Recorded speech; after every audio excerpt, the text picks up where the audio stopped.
집값 오르자 오피스텔 가격도 상승한다. 뭐 이런 내용에 대해서 한번 설명을 드려보려고 합니다. 제가 뭐 최근에 영상이나 뭐 다른 데 출연해서도 이런 얘기를 좀 했어요. 뭐냐, 서울에 출퇴근을 해야 되는 사람들, 그리고 젊은 세대들은 지금 밀려나갈 수 있다. 도저히 돈이 없으면 오피스텔 같은 걸 좀 사라. 그러면 그래도 좀 안 밀려나가고 좀 안정적으로 살 수 있는 기반은 될 것이다 라는 얘기를 했는데, 그렇게 생각한 이유 중에 하나가 실제로 지금 오피스텔도 많이 올라가고 있기 때문입니다. 실제 통계들이 지금 나오고 있는데요.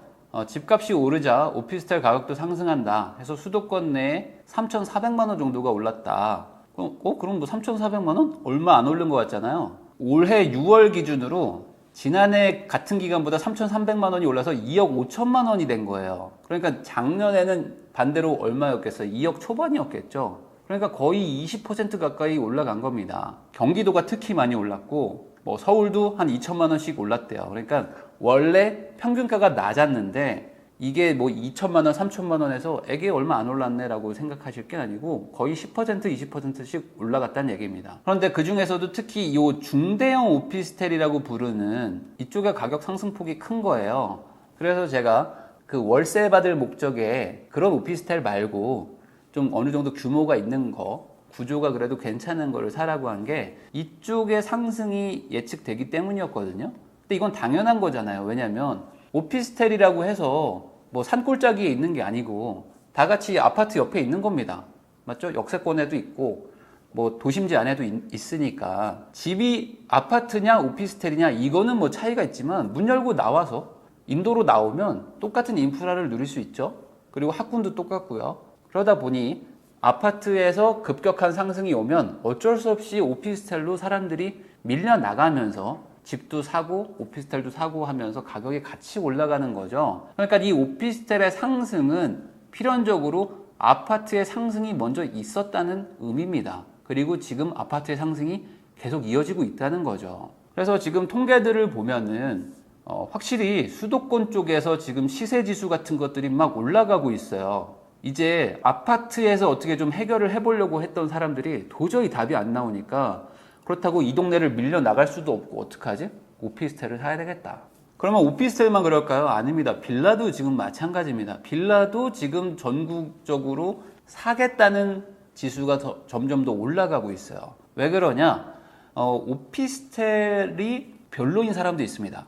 근데 빌라를 상대적으로 선호하는 사람도 있어요. 그 차이는 뭐냐면 빌라는 부셔져서 아파트가 될 수도 있기 때문이죠. 그래서 오피스텔과 빌라는 주거성은 오피스텔이 조금 더 낫지만 투자성이랄까? 이런 건 또 빌라가 나은 경우도 있어요. 물론 빌라의 실거주? 이게 안 되는 분들도 많고요. 난 거기 도저히 못 살겠어 라는 분들은 어쩔 수 없이 오피스텔 사는 거고. 그러니까 지금 아파트발에서 시작한 상승세가 오피스텔이나 빌라 쪽으로도 가고 있는 거죠. 근데 많은 분들이 오해하고 있는 부분이 뭐가 있냐면, 지방에 있는 분들은 그 서울에서 막 사람들이 막 내려와서 집을 산다, 투기꾼들이 막 몰려온다라고 해서 되게 걱정들을 하시는데, 서울의 아파트나 빌라 같은 것들을 지방 분들도 많이 삽니다. 이거 뭐 누가 누구를 욕하고 누가 피해자고 누가 가해자고 이런 개념이 아니에요. 그냥 돈 될 것 같으면 막 지방에서도 사러 오고 반대로 지방으로도 사러 가고 막 그러는 거죠. 뭐 필요하면 사러 오는 거고. 그래서 지금 서울의 아파트 빌라의 외지인 매입 비중이 많이 늘어나고 있더라. 근데 이거는 생각해보면 당연한 거 아닙니까? 지금 뭐 똘똘한 한 채 같은 거 계속 강조하고 있고, 그리고 아파트가 막 상승하고 있는 게 뻔히 보이고, 그러면 우리 아이는 나중에 서울에서 키워야 되는데 라는 생각이 있는 분도 있고, 실제로 나는 지방에 있지만 아이는 서울에 유학 가 있는 애들도 많단 말이죠. 그러면 그 애들을 위해서라도 뭔가 하나를 사놔야 될 것 같은데, 더 오르기 전에 막 이런 조급함도 생기고, 그러면서 빌라나 아파트 같은 것들을 사러 오는 지방분들도 많단 말이죠. 그래서 점점 늘어나더라. 뭐 비율이 크게 차이나 보이지 않으시겠지만 요 부분 있죠? 요 주황색 부분, 요게 지금 늘어나고 있는 겁니다. 이게 지방, 경기, 인천이거든요. 그러니까 경기도나 인천, 그리고 그 외 수도권이 아닌 지방에 있는 분들이 점점 더 서울 안쪽을 사놓는 거예요. 왜냐면 여기에서 이제 언젠가는 서울로 들어가야 될 수도 있고, 투자 목적으로 사는 경우도 있고, 뭐 겸사겸사 사는 거죠. 그래서 지금 어떤 방향으로 가고 있냐면, 오피스텔도 이제 막 핫한 거예요. 그러면 필연적으로 뭐가 생깁니까? 분양이라는 시장이 또 강조가 되는 거죠. 사람들은 새 것을 좋아하는데 오피스텔을 사야겠다라고 생각을 하니까 야, 그럼 오피스텔 분양을 받으러 가야 되나? 난 낡은 오피스텔을 살기 싫으니까. 그래서 지금 오피스텔들의 분양가가 천정부지로 뛰고 있습니다. 자, 분양가 상한제의 역설, 아파트보다 분양가가 2배 비싼 오피스텔이 속속 등장하고 있다. 최근에 동탄 쪽에서 이런 얘기들이 많이 나왔었는데 뭐 아파트는 뭐 5억, 6억에 분양했는데 오피스텔을 막 9억에 분양해. 근데 같은 단지야. 막 이런 경우죠. 그러니까 야, 이게 도대체 무슨 일이냐? 오피스텔이 뭐 이렇게 비싸? 오피스텔이 고분양가 논란에 막 빠졌었는데 근본 원인은 분양가 상한제 때문입니다. 아파트라는 것은 가격을 강제로 눌러놓는 거죠. 지금 정부가 비싸게 분양하지 마라. 그러면 주변 집값을 자극한다. 그래서 지금 강제로 분양가 상한제 같은 것들을 막 걸어 놓는데 오피스텔은 그쪽에서는 조금 더 좀 규제가 덜하고 그리고 오피스텔은 분양 제도에서도 조금 더 규제가 없기 때문에 사람들이 오피스텔로 쏠리는 순간 오피스텔 분양 쪽에서 막 불붙기 시작하는 겁니다. 최근에 이제 저한테 뭐 메일이나 뭐 댓글이나 이런 것들로 보면은 저 청약 넣었는데 그냥 당첨됐어요. 저 축하해 주세요라는 분들이 꽤 많거든요. 물건을 샀다는 거는 뭐 시세보다 싸게 사든지 뭐 시세에 뭐 적정하게 샀을 때 축하받을 일인 거지 무조건 뭐 샀다고 해서 축하받을 일은 아닌 거잖아요. 그런데 많은 분들이 그냥 청약이 되면 무조건 돈 번다 라고 생각을 하는데 그 부분은 조금 고민을 좀 해보셔야 됩니다. 분양가가 엄청 비싼 경우에는 이렇게 상황이 막 뜨거운데도 미분양이 나기도 하고 입지가 너무 안 좋은 곳에 분양을 하는 경우에는 뭐 지금처럼 뭐 미분양이 하나도 없어도 미분양이 나기도 하는 거예요. 청약을 한다는 거는 무조건 싸게 사는 것은 아니다. 그리고 지금 빌라 쪽도 지금 그러다 보니까 좀 난립니다. 특히 빌라도 신축 빌라를 찾는 분들이 많아요. 오피스텔 빌라가 인기다 라고 하니까 신축으로 가야 되겠다. 그러면 그런 쪽에서도 당연히 어떤 문제들이 생길 거 아닙니까? 비싸게 판다든지. 그래서 빌라 쪽은 어떤 게 일어나냐면 빌라를 비싸게 팔아서 전세를 높게 맞춰서 갭 차이를 줄여서 소위 뭐 투자성을 좋게 만드는 그런 물건들이 꽤 많습니다. 그리고 그런 것들이 이 무갭 투기 뭐 이런 거 있죠. 갭이 없게 만들어 놓는 물건들도 많거든요.